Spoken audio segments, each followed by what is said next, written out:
ನಮಸ್ಕಾರ ವೀಕ್ಷಕರೇ, ನಿಮಗೆ ಮತ್ತೊಮ್ಮೆ ಪುಷ್ಪಲತಾ ಕಿಚನ್ಗೆ ಸ್ವಾಗತ. ಇವತ್ತು ನಾ ಮಾಡ್ತಾ ಇರೋದು ಈರುಳ್ಳಿ ಸಾಂಬಾರು.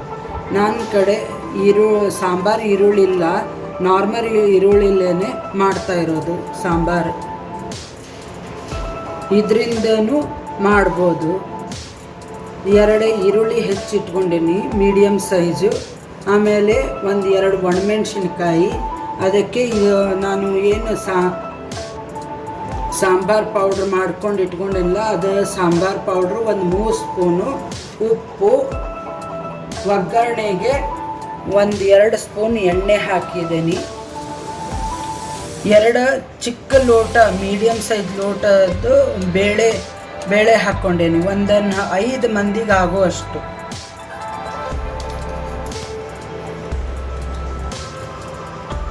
ಒಗ್ಗರಣೆಗೆ ಇವಾಗ 1 ಸ್ಪೂನ್ ಅಷ್ಟು ಸಾಸಿವೆ,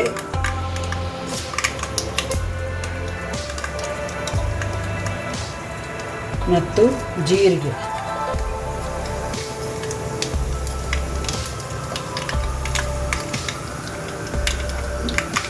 ಸ್ವಲ್ಪ ಇಂಗು,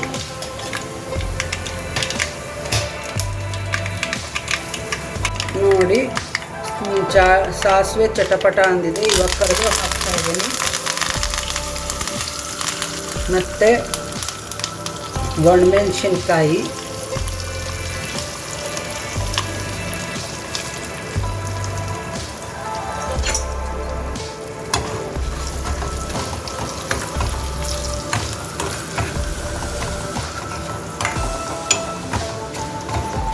ಇವಾಗ ಇದು ಒಗ್ಗರಣೆ ಆಗಿದೆ. ಇದಕ್ಕೆ ನಾನು ಈರುಳ್ಳಿ ಹಾಕ್ತಾ ಇದ್ದೇನೆ.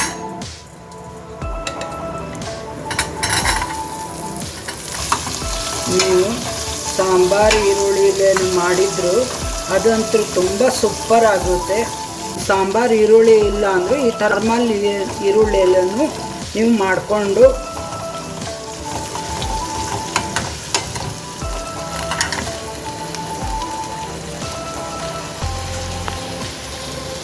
ಇದಕ್ಕೆ ಇವಾಗ ಇದು ನಾನು ಕಲ್ಲುಪ್ಪು ಬಳಸ್ತಾ ಇದ್ದೀನಿ. ನೀವು ನಾರ್ಮಲ್ ಉಪ್ಪು 2 ಸ್ಪೂನ್ ಹಾಕ್ಕೊಳ್ಳಿ, ರುಚಿಗೆ ತಕ್ಕಷ್ಟು ಉಪ್ಪು.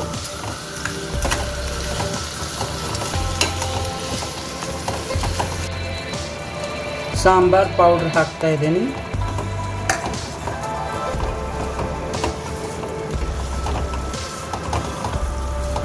ಈರುಳ್ಳಿ ಚೆನ್ನಾಗಿ ಫ್ರೈ ಆಗಿದೆ.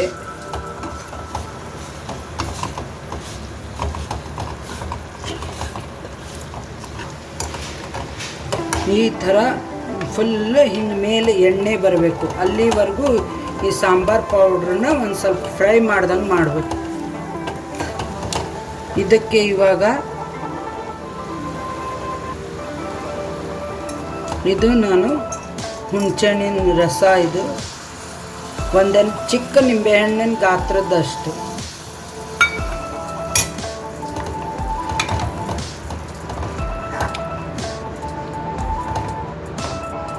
ಇದನ್ನು ಒಂದು ಕುದಿಲಿ. ಆಮೇಲೆ ನಾನು ಬೇಳೆಯಲ್ಲೇ ಮಿಕ್ಸ್ ಮಾಡ್ತೇನೆ.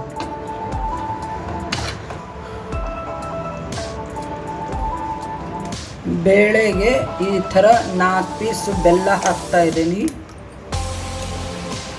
ಇದು ನೋಡಿ, ಇವಾಗ ಇದು ಒಂದು ಕುದ್ದಿದೆ. ಇದನ್ನು ಅದರಲ್ಲೇ ಮಿಕ್ಸ್ ಮಾಡ್ತೇನೆ.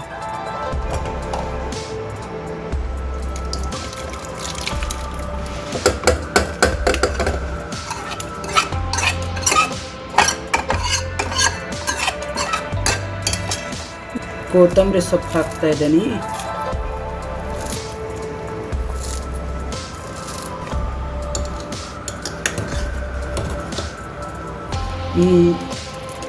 ನೋಡಿ, ತುಂಬ ಚೆನ್ನಾಗಾಗಿದೆ ಸಾಂಬಾರ್, ಈರುಳ್ಳಿ ಸಾಂಬಾರ್.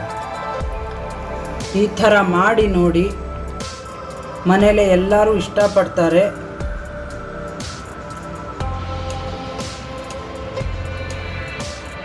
ಈ ಥರ ಇಷ್ಟು ಲಿಕ್ವಿಡ್ ಇದ್ದರೆ ಸಾಕು. ಇದಕ್ಕೆ ಇಡ್ಲಿ ಜೊತೆ ತುಂಬ ಚೆನ್ನಾಗಿ ರುಚಿಕರವಾಗಿರುತ್ತೆ. ಆಮೇಲೆ ಅನ್ನದ ಜೊತೆ ಅನ್ನ ಮತ್ತು ಸಾಂಬಾರು ಮೇಲೆ ತುಪ್ಪ ಒಂದು ಹಪ್ಪಳ ತಿಂದರೆ ತುಂಬ ಟೇಸ್ಟಿಯಾಗೂ ಇರುತ್ತೆ. ಸಬ್ಸ್ಕ್ರೈಬ್ ಮಾಡಿ, ಬೆಲ್ ಐಕಾನ್ ಕ್ಲಿಕ್ ಮಾಡಿ, ನಿಮ್ಮ ಫ್ರೆಂಡ್ಸ್ ರಿಲೇಷನ್ಗೆ ಶೇರ್ ಮಾಡಿ.